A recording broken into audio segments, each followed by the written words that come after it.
ప్రతి ప్రేమ జంట సీతారాములు కాకపోయినా వాళ్ళు గెలిపించడానికి మాత్రం నువ్వే ఉండాలి.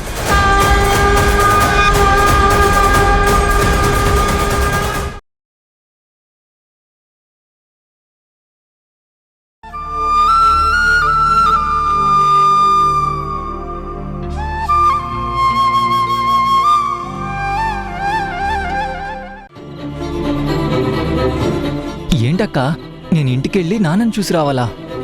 నేను ఒక్కడనే వెళ్తే నాన్న ఊరుకుంటాడా? అక్కేదిరా అని క్వశ్చన్ చేస్తే నేనేం ఆన్సర్ చెప్పాలి? నేను వెళ్ళి నాన్న ఫేస్లో ఫేస్ పెట్టి చూడగలనా? నాన్న ఆవేశపడ్డా బాధపడ్డా నేను తట్టుకోగలనా అక్క? నాన్న అడిగే ఏ ప్రశ్నకైనా నేను సమాధానం చెప్పగలనా అక్క? అక్క, ధైర్యం చేసి నువ్వే బయలుదేరాలక్క. ఎందుకంటే నాన్నకి నువ్వంటే చాలా ఇష్టం కదా. ఆ ఇష్టంతో నిన్నేమీ అనకపోవచ్చు. ఒకసారి వెళ్ళి నువ్వే చూసిరా అక్క. నా వల్ల కావడం లేదురా. నేను ఇలా వచ్చేసానని నాన్న నా మీద చాలా సీరియస్ అవుతారు.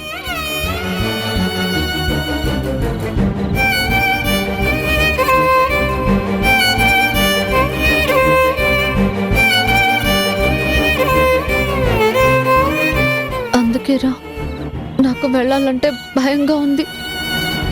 ఒకసారి వెళ్ళి చూసిరారా. నువ్వంటే కూడా నాన్నకి ఇష్టమే కదరా, ప్లీజ్. సరే అక్క, నువ్వు ఇంతగా చెప్తున్నావు కాబట్టి నేను వెళ్ళొస్తాను. బాలు,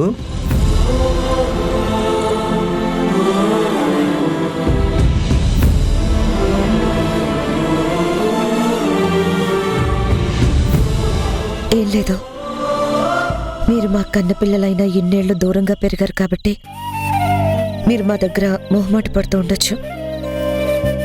మీరు ఈ ఇంట్లోనే నా పక్కనే ఉన్నా మిమ్మల్ని ఎందుకో పదే పదే చూడాలనిపిస్తుంది, ప్రాణం లాగేస్తుంది. అందుకే మిమ్మల్ని చూడాలనిపించొచ్చాం. డిస్టర్బ్ ఏం చేయలేదు కదా? అయ్యో, మీరొస్తే డిస్టర్బ్ ఏముంటుందమ్మా. బాలు, నువ్వు బాగా చదువుకోవాలి. నిన్ను కావాలంటే ఫారెన్ పంపిస్తాను. ఫారెన్లో నీకు ఇష్టమైన కోర్స్ చేయడానికి నేను అన్ని విధాలా ప్రయత్నిస్తాను. మీకు మీ నాన్నున్నాడ్రా. మీకేది కావాలన్నా మీరు మీ నాన్నని మొహమాట పడకుండా అడగచ్చు. మీకోసం నాన్న అమ్మ ఏం చేయడానికైనా సిద్ధంగా ఉన్నారు. సరేనా? సరేనన్నా. ఏదైనా సరే మీరు అడిగిన వెంటనే తెచ్చి మీ చేతిలో పెడతాను. మీరు హ్యాపీగా ఉంటే అదే మాకు 10,000. అవును బాలు, మీరు ఏ విషయంలోనూ తడబడద్దు, మొహమాట పడద్దు, సంశయించొద్దు, వెనకడుగు వేయొద్దు. ధైర్యంగా మీ మనసులో ఉన్న మాటలు ఏవైనా సరే మాతో చెప్పొచ్చు.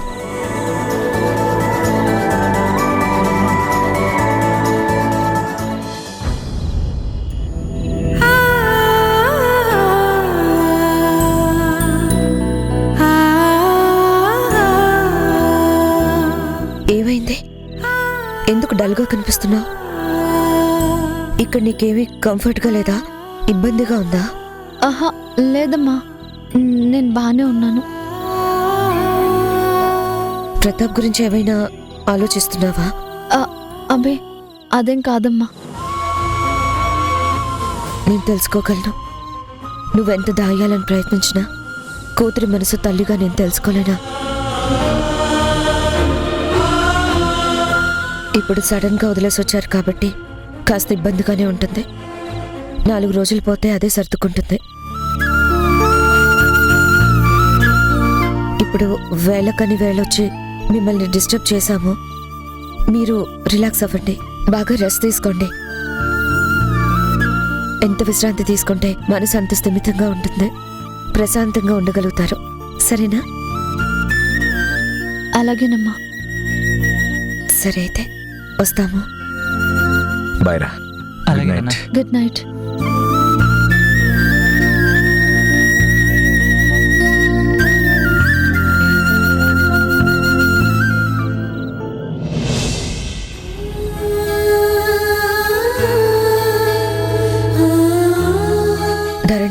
ఏదో బాధలో ఉంది కూడా. మన దగ్గర ఏదో దాస్తుంది. మనతో మాట్లాడాలని ట్రై చేస్తుంది, కానీ మాట్లాడడానికి ధైర్యం సరిపోవట్లేదనుకుంటా. అందుకే కదా మనం వచ్చి హామీ ఇచ్చాం. ఎలాంటి విషయంలోనూ మొహమాట పడాల్సిన అవసరం లేదు, ధైర్యంగా మనతో చెప్పొచ్చు అన్నాం కదా. ఏదైనా చిన్నప్పటి నుంచి పెంచిన ప్రతాప్ని సడన్ గా వదిలేసి వచ్చింది కదా, మనసులో బాధగానే ఉంటుంది. మెల్లిమెల్లిగా వాళ్లే సర్దుకుంటారు. ఆ విషయం గురించి నువ్వు ఎక్కువగా ఆలోచించుకో. ఉం?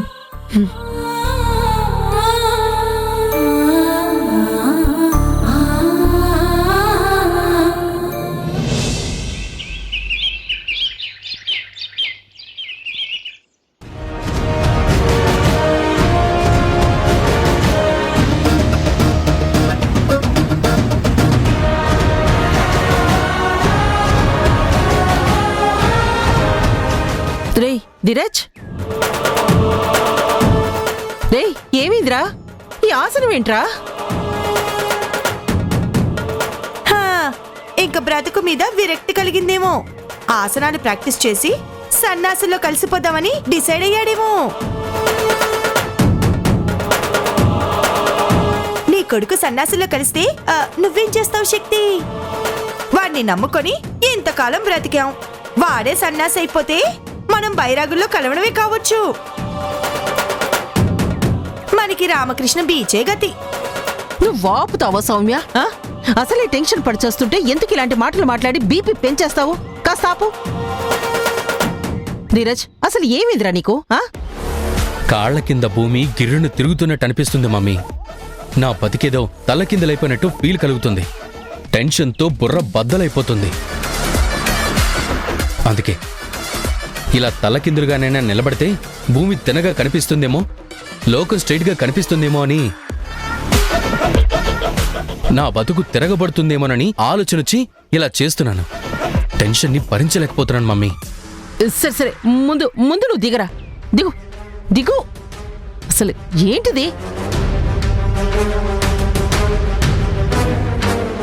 రేయ్, ఇప్పుడెందుకురా అంత టెన్షన్ పడాల్సిన అవసరం ఏముంది? ధరణి కళ్ళెదురుగా ఈ ఇంట్లోనే ఉంది కదా, పైగా మన గుప్పెట్లోనే ఉంది కదా. మనం ఎందుకు టెన్షన్ పడాలరా? మనం ఎలా అంటే దాన్నెలా తోలు బొమ్మలాట ఆడించొచ్చు. మనం తోలుబొమ్మలాట ఆడించడం కాదు, ఆ ధరణి అనే మాటలకి నా గుండెల్లో దడ పెరుగుతుంది. మావయ్యకి అసలు విషయం చెప్తే నా తోలు నీ తోలు మొత్తం ఒలుస్తాడని నన్ను భయపెడుతుంది మమ్మీ.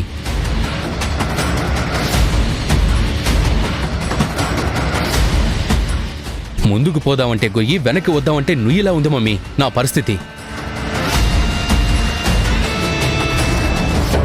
ఎటు నడవలేక ఇలా తలకిందులుగా ఉంటేనన్నా టైంపాస్ అయిపోతుందేమోనని ఆలోచించాను. ధరణిని చూస్తే నాకు అస్సలు అర్థం కావడం లేదు. కాసేపు ఆలోచిస్తుంది, కాసేపు బాధపడుతుంది, కాసేపు భయపడుతుంది. ఒక్కోసారి నన్ను భయపెడుతుంది. ఒకసారి పెళ్లికి ఓకే అంటుంది మమ్మీ, మళ్ళీ ఏమైంది ధరణి అంటే సైలెంట్ అయిపోతుంది. చెప్తానంటుంది, చెప్పలేనంటుంది. ట్రై చేస్తానంటుంది, చెయ్యలేను అంటుంది.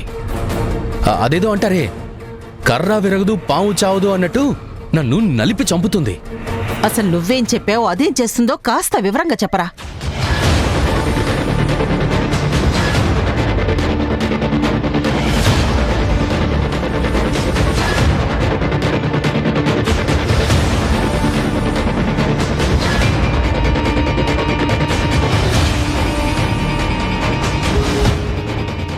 ఇది మమ్మీ పరిస్థితి.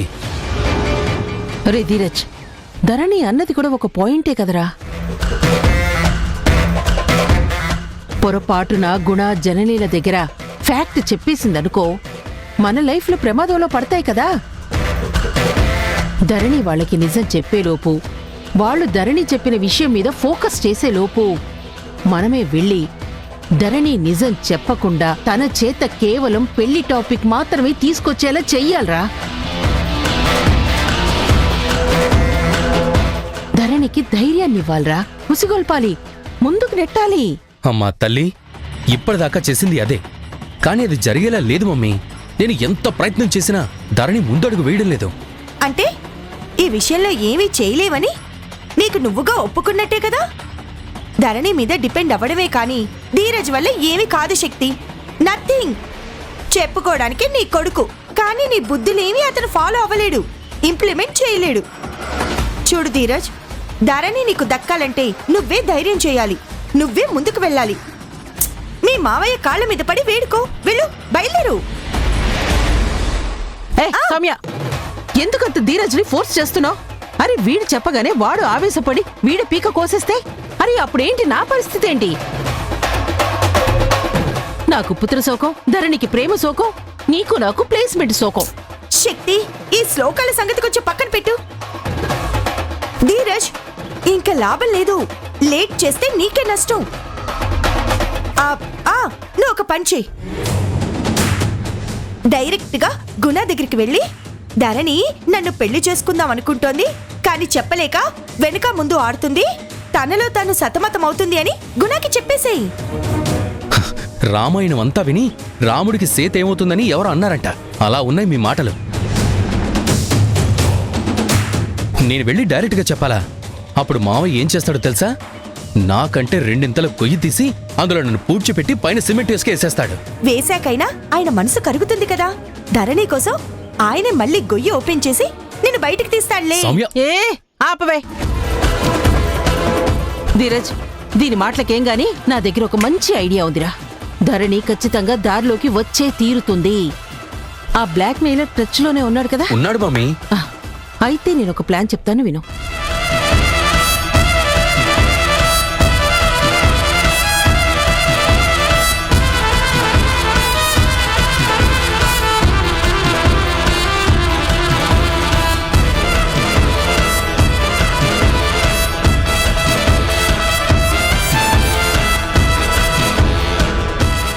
అర్థమవుతుందా? ఏంటి మళ్ళీ ప్లాన్ చెప్తున్నావా? గోక్కుంటే దురదే కాదు, పుండు కూడా పుడుతుంది. ఎందుకు కోతి బొమ్మని బ్రహ్మ రాక్షసి చేసుకుంటారు?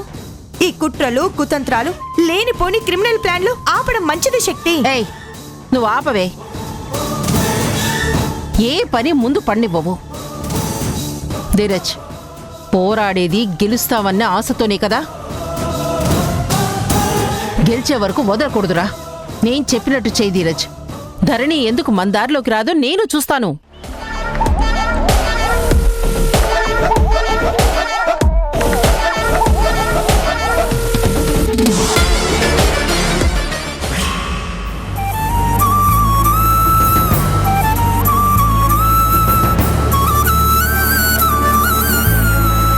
ఏమండి, భోజనం చేయండి. నాకేమొద్దు, తీసుకెళ్ళు. తీసుకెళ్ళమంటారేంటండి? మీరు అసలు ఏమీ తినడం లేదు, చాలా నీరసంగా ఉన్నారు తెలుసా? వద్దని చెప్తున్నాను కదా, వాదిస్తావెందుకు? తీసుకెళ్తావా లేదా? నాకు నీరసంగా ఉంటే నాకు తెలీదా? తీసుకెళ్ళు.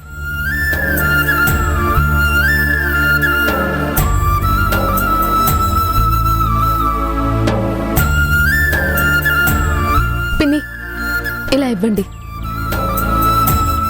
ఇవ్వండి.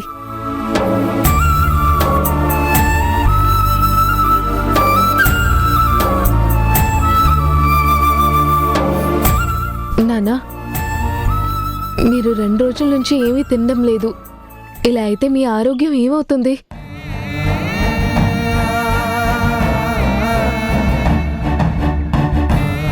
పోతుంది. రోజు రోజుకి ఆరోగ్యం అనారోగ్యంగా మారుతుంది. కృంగి కృషించి నశించి చివరికి చస్తా, అంతే కదా. నేనేమైపోతే నీకెందుకు? నేనెలా పోతే నీకెందుకు?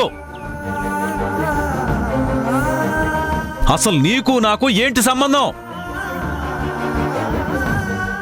నీకు నాకు ఎలాంటి సంబంధం లేదు. నువ్వు ఎవరో అని చాలాసార్లు చెప్పాను, అయినా కాళ్ళ వేళ్ల పడి ఇక్కడే ఉండి వేధించడానికి నువ్వు రకరకాల ప్రయత్నాలు చేస్తూనే ఉన్నావు. అయినా చెయ్యాల్సిందంతా చేసేసి ఇప్పుడు నీరసపడతారు, పైలోకానికి పోతారు అని జాలి చూపిస్తున్నావా? చూడండి నాన్న, నన్ను ఇలా తిట్టడానికైనా, నా మీద మీకున్న ద్వేషం బయటపడ్డానికైనా, మీ బాధ వేదన అర్థం కావడానికైనా ఓపిక కావాలి కదా నాన్న. తినండి ప్లీజ్. నా మీద కోపం అన్నం మీద చూపిస్తే ఎలా? తినండి నాన్న ప్లీజ్. తినండి నాన్న ప్లీజ్.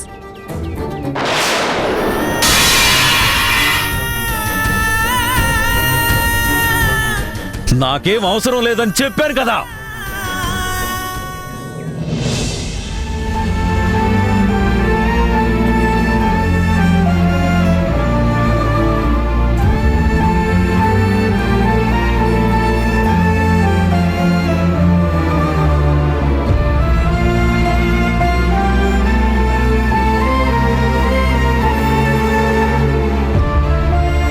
నానా, రే బాలు, బాలు వచ్చావురా? నాకు తెలుసురా నువ్వు వస్తావని. బుజ్జమ్మ కూడా వచ్చిందా? ఏది నా తల్లి బుజ్జమ్మ? నానా, నానా, అక్క రాలేదు నానా. రాలేదా?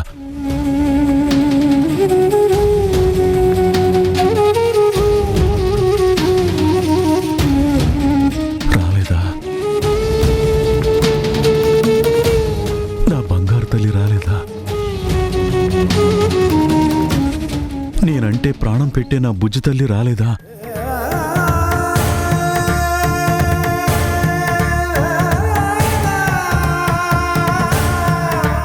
నా కోసం వస్తుందనుకున్నానురా. ఎందుకిలా చేసిందిరా? బాలు, నా మీద కోపం ఇంకా పోలేదా మీకు?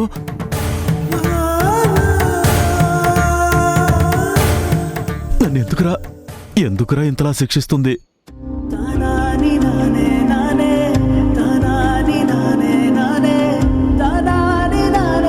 పోనీలేరా, నువ్వైనా వచ్చావు, అదే నాకు సంతోషాన్ని ఇస్తుంది. ఈ పూట రాకపోయినా రేపైనా నా బుజ్జమ్మ వచ్చి తీరుతుందిరా. నేను ఇంకా ఏడవడం, బాధపడడం, మీ మీద బెంగ పెట్టుకోవడం మా బుజ్జమ్మకి ఇష్టం ఉండదు.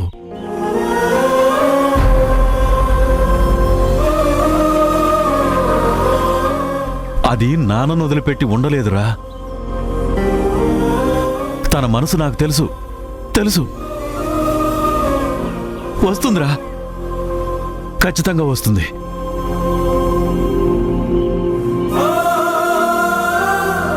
శారదా, తనకు భోజనం పెట్టు. మన బాలు వచ్చాడు. ఎప్పుడు తిన్నాడో ఏమో. రా, వడ్డించు శారదా. నానా, నేను తిన్నాను నానా. తిన్నావా? సరే, బ్యాగ్ ఎదురా.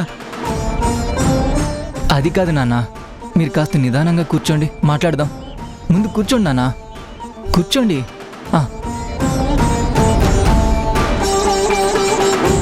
నానా, అక్క మీకోసం చాలా దిగులు పడుతుంది. మీరెలా అక్క గురించి కలవరపడుతున్నారో అలాగే అక్క కూడా మీ గురించి తలుచుకుంటుంది. నాన్న ఎలా ఉన్నారో చూసిరా అని పంపిస్తే వచ్చాను నాన్న.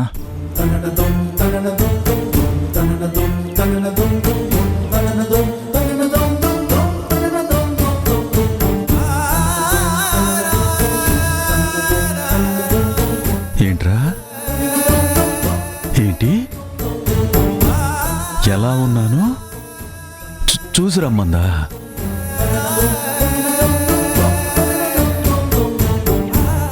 అంటే బ్రతికున్నానో లేదో కన్ఫర్మ్ చేసుకోవడానికా?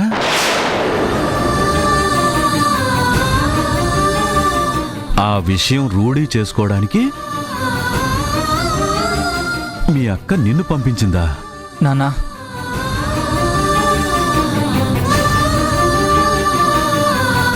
నువ్వు చూడ్డానికి వచ్చావా? ఓహో, చూడ్డానికి వచ్చావా?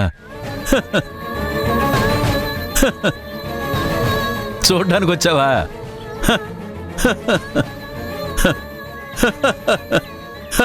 చూడ్డానికి వచ్చావా? చూసి రమ్మని పంపించిందా?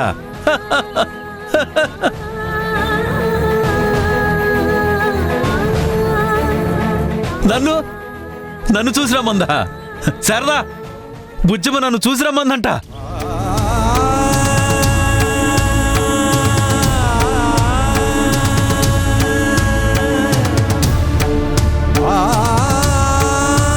పోరా.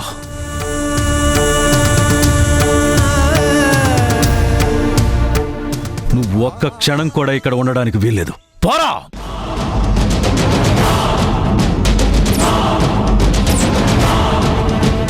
పోరా అవతలకి. నానా, అది కాదు నాన్న, నేను చెప్పేది ఒకసారి వినండి. రేయ్, పోరా బయటికి. నానా, పోరా బయటికి. పోరా.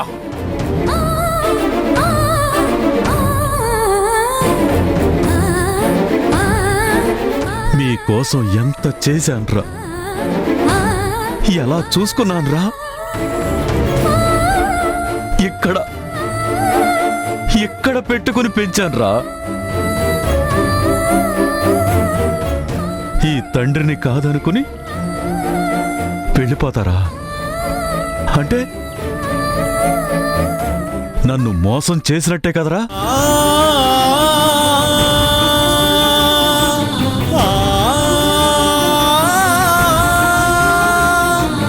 మీ అక్కకి ఈ తండ్రి లేడు, చచ్చిపోయాడని చెప్పరా?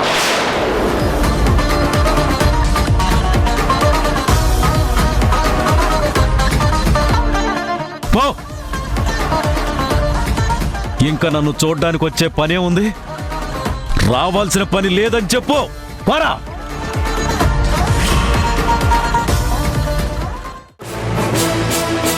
ధరణి బాలుని తీసుకురాకుండా నేను రాను.